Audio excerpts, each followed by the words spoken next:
Okay class, हमने अपना next topic continue करना है, canal rays and discovery of proton हमारे पास। ठीक है, लास्ट हम बात कर गए थे introduction cathode rays and discovery of electron पे। आज हमने अपनी बात स्टार्ट करनी है canal rays and discovery of proton से। देखें, हमारे पास 1886 में एक साइंटिस्ट थे गोल्डस्टीन।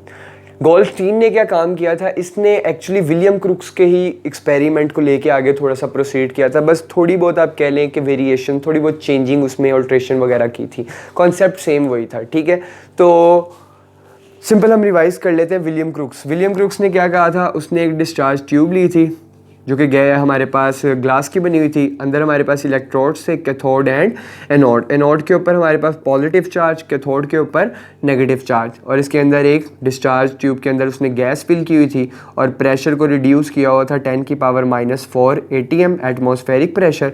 ठीक है, और साथ ही साथ उसने इनको इलेक्ट्रोड्स को कनेक्ट किया हुआ था हाई पोटेंशियल बैटरी के साथ। ये सारा कॉन्सेप्ट था विलियम क्रुक्स का। ठीक है, तो कनाल रेज में गोल्डस्टीन ने क्या काम किया था, उसने ना यहाँ पे सिर्फ एक काम किया था। उसने यहाँ पे जो एनोड यूज़ किया, सॉरी कैथोड यूज़ किया था ना, वो परफोरेटेड कैथोड इस्तेमाल किया था। ठीक है, कौन सा इस्तेमाल किया था, परफोरेटेड कैथोड। परफोरेटेड कैथोड कौन सा कैथोड होता है, जिसके अंदर होल्स हुए थे। ठीक है, हमारे पास तो उसने सिंपल एक चेंजिंग की थी, कॉन्सेप्ट सारा वही था, उसने उसी के काम को परस्यू किया था। उसने सिर्फ कैथोड को यहाँ पे एक परफोरेटेड कैथोड से चेंज कर दिया था। परफोरेटेड मींस जिसके अंदर क्या हुए हो, होल्स। तो परफोरेटेड कैथोड जिस कैथोड के अंदर होल्स हुए हो। ठीक है, और ये हमारे पास हमारा एनोड था। अब गोल्डस्टीन जो है ये सारी ऑब्जर्वेशन, ये सारी जो है एक्सपेरिमेंट करने के बाद क्या ऑब्जर्व करता है, गोल्डस्टीन देखता है कि जैसे ही हम इसको क्या कहते हैं, सर्किट को ऑन करते हैं, करंट पास आउट होता है, तो एनोड से ना हमारे पास, ये एनोड से ना कुछ रेज एमिट हो रही हैं। ठीक है, एनोड से कुछ रेज एमिट हो रही हैं, जैसे कैथोड रेज से कुछ रेज आप कह रहे हैं ओरिजिनेट होती थी। ठीक है, लेकिन वहाँ पे वो ओरिजिनेट ही वहीं से होती थी, प्रोड्यूस ही वहाँ से होती थी। यहाँ से ये सिर्फ इमिट हो रही हैं। इमिट का मतलब कतई तौर पर ये वहाँ पे cathode rays and discovery of electron में जो रेज होती थी वो इमिट भी हो रही थी वहाँ से, और वहीं से प्रोड्यूस भी हो रही थी। लेकिन यहाँ पे ऐसा नहीं है, यहाँ पे इमिट तो एनोड से ही हो रही है, लेकिन प्रोड्यूस आप ये नहीं कह सकते कि वो एनोड से हो रही है। क्लियर है बात, वहाँ पे कैथोड रेज से ही प्रोड्यूस हो रही थी, तो कैथोड रेज से ही इमिट हो रही थी। यहाँ पे ऐसा नहीं है, इमिट एनोड से ही हो रही है, लेकिन प्रोड्यूस कैथोड से नहीं हो रही। सवाल पैदा होता है, सर फिर कैसे हो रही है?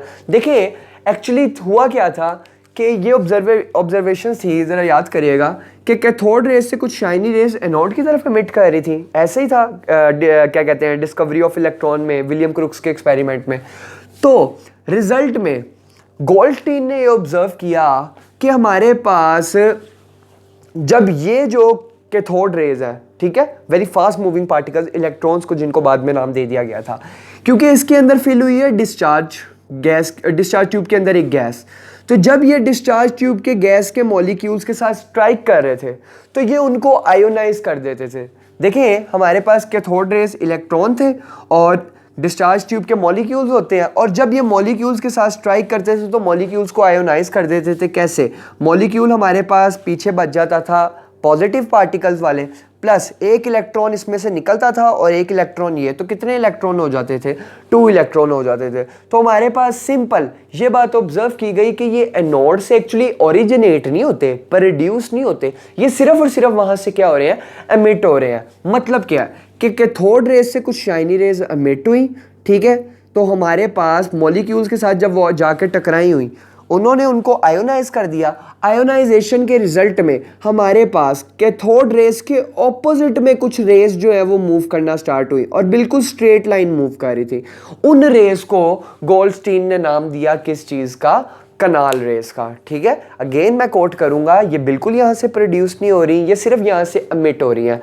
दे were not producing, they were not originating from the anode point. Clear? अच्छा, नेक्स्ट हमारे पास इसकी भी कुछ प्रॉपर्टीज़ हैं, उनको हम जो है वो देख लेते हैं।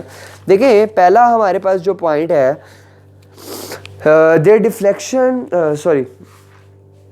These rays travel in straight line and direction opposite to the cathode rays. Exactly ये बात मैं आपको ऑलरेडी बता चुका हूँ पॉइंट नंबर 1 में, क्या कि हमारे पास ये जो रेज हैं जो हमारे पास एनोड से कैथोड की तरफ जा रही हैं, ये कैथोड के ऑपोजिट जा रही हैं। देखा देखे ना, कैथोड रेज यूं जा रही हैं, जब मॉलिक्यूल्स के साथ स्ट्राइक कर रही हैं तो हमारे पास जो ये वाली रेज हैं, जो कनाल रेज हैं, ये उसके ऑपोजिट में मूव कर रही हैं और बिल्कुल स्ट्रेट लाइन मूव कर रही है, ठीक है, लीनियर मोशन परफॉर्म करी, ऐसा नहीं है कि इधर उधर भटक रही हो, ठीक है।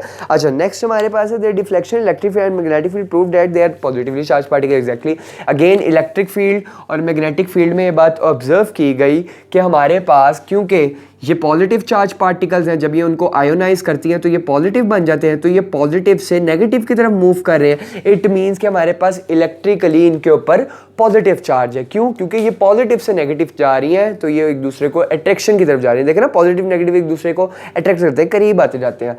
तो इलेक्ट्रिक फील्ड और मैग्नेटिक फील्ड में ये बात ऑब्जर्व की गई कि इनके ऊपर कौन सा चार्ज है? पॉजिटिव चार्ज है। पॉइंट नंबर 3 हमारे पास है the nature of the canal rays depend upon the nature of the gas present in the discharge tube. Exactly, point number 3 बड़ा इंपॉर्टेंट है। क्या है हमारे पास के जो कनाल रेज की आप कह लें प्रोडक्शन है, ठीक है, वो नेचर ऑफ अ गैस के ऊपर बड़ी डिपेंड करती है।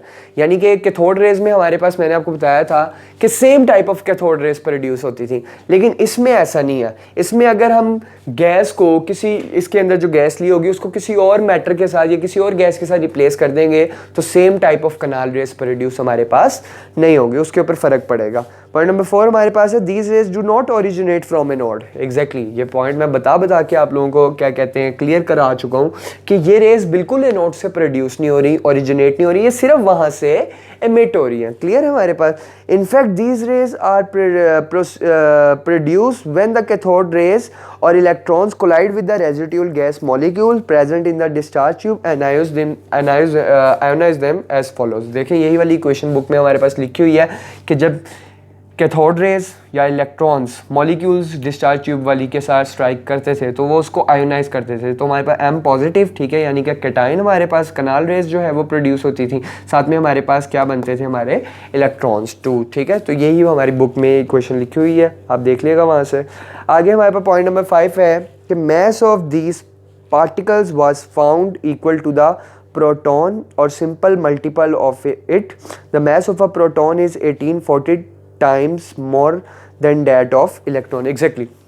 हमारे पास जो पॉइंट नंबर 5 है वो हमारे पास ये है कि ये जो रेस थी जो कि एनोड से एमिट हो रही थी, ठीक है, in the direction of opposite to the cathode rays, तो ये हमारे पास एक्चुअली बाद में ये बात देखी गई कि एक्चुअली हमारे पास ये जो रेज हैं ये ऑलमोस्ट मैस ऑफ प्रोटॉन के इक्वल है, ठीक है, और मैस ऑफ प्रोटॉन जो है वो हमारे पास आप कह लें 1840 टाइम ज़्यादा होता है किससे? मैस ऑफ इलेक्ट्रॉन से। ये बड़ा इंपॉर्टेंट एमसीक्यू था, पूछा जा सकता है कि mass of proton is how many times heavier, तो हमारे पास 1840 टाइम्स, ठीक है, लेकिन कनाल रेज का मैस ऑफ प्रोटॉन के इक्वल है। क्लियर है बात? अच्छा, नेक्स्ट हमारे पास इसके भी कुछ रिजल्ट्स हैं, वो रिजल्ट्स हमारे पास क्या है उनको जो है वो हम देख लेते हैं हमारे पास क्या है उनके रिजल्ट्स। लेकिन हमारे पास पहला पॉइंट, जैसे हमने ये बात आपको मैंने बताई है कि अगर हम डिस्चार्ज ट्यूब के अंदर जो गैस ली हुई है उसको चेंज कर दें किसी और मटेरियल के साथ, किसी और गैस के साथ, तो हमारे पास same type of canal rays की प्रोडक्शन या आप कह लें कि उनकी जो है फॉर्मेशन नहीं होगी। क्यों नहीं होगी?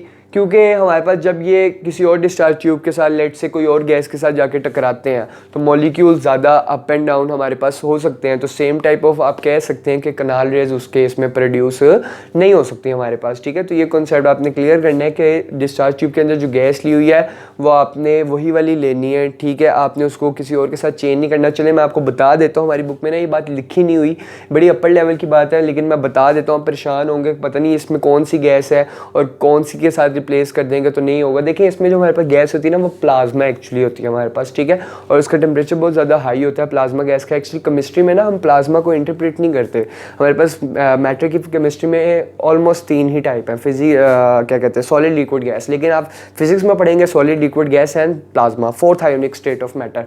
तो प्लाज्मा केमिस्ट्री में 9th की केमिस्ट्री में इतना नहीं है, लेकिन मैं इंशाल्लाह इस पर ना एक लेक्चर बना दूंगा कि आप प्लाज्मा को कैसे जो है वो जस्टिफाई कर सकते हैं, प्लाज्मा केमिस्ट्री में क्यों इंटरप्रेट 9th के लेवल पे क्यों नहीं किया जाता है, इंटर के लेवल पे बहरहाल ये बातें हैं, लेकिन फिर भी मैं इसके ऊपर कोशिश करूँगा मैं एक लेक्चर बना दूँ।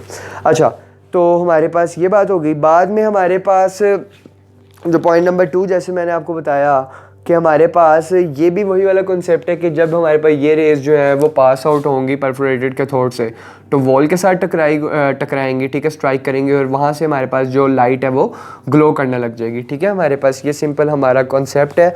और अगेन वही वाली बात है कि हमारे पास ये जो पार्टिकल्स होते हैं ये हमारे पास positive rays are produce by the light gas hydrogen as atoms, ठीक है। हाइड्रोजन के अंदर एक्चुअली प्लाज्मा गैस के अंदर ना हाइड्रोजन एटम्स ही होते हैं, ठीक है। हाइड्रोजन ही एक गैस हमने फिल की होती है उसके अंदर, ठीक है। तो ये हमारे पास सिंपल हमारा कॉन्सेप्ट है about canal rays and discovery of proton. उम्मीद है आपको समझ आई होगी। फिर भी किसी किस्म का कोई सवाल हो लाजमी मुझे मेंशन करें तो मैं आपको उसका रिप्लाई दूंगा। ज़िंदगी रही तो इंशाल्लाह नेक्स्ट लेक्चर के साथ हाजिर हूँगा। अल्लाह हाफ़िज़।